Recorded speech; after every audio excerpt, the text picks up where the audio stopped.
السلام علیکم دوستو، welcome back to my YouTube channel.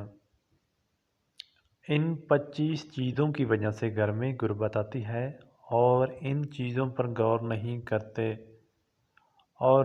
نظر انداز کر دیتے ہیں، جس کی وجہ سے رزق میں تنگی آ جاتی ہے اور گھر میں برکت ختم ہو جاتی ہے۔ پہلے نمبر پر آتا ہے ٹوٹے ہوئے برتن میں کھانا کھانا، بائیں پیر سے پاجامہ پہننا،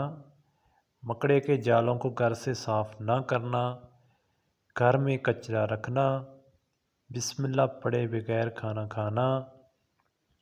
اندھیرے میں کھانا کھانا، گھڑے میں منہ لگا کر پانی پینا، غلط اور جھوٹی قسمیں کھانا، قرآن مجید نہ پڑھنا، کعبے کی طرف پیر کر کے سونا، الٹا سونا، شام کے وقت جھاڑو لگانا، جمعے کے دن کپڑے دھونا، عورتوں کا کھڑا ہو کر بال باندھنا، پینے کا پانی رات میں کھلا رہنا، رات کے برتن دھوئے بغیر سونا،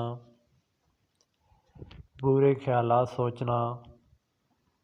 ہاتھ دھوئے بغیر کھانا کھانا، اپنی اولاد کو گالی دینا، دانت سے روٹی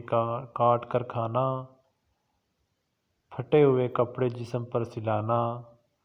40 دن سے زیادہ جسم کی صفائی نہ کرنا، قبرستان میں ہنسنا، صبح سورج نکلنے تک سونا اور رات میں سوالی کو کچھ نہ دینا۔ تو ان چیزوں کی وجہ سے گھر میں غربت آتی ہے۔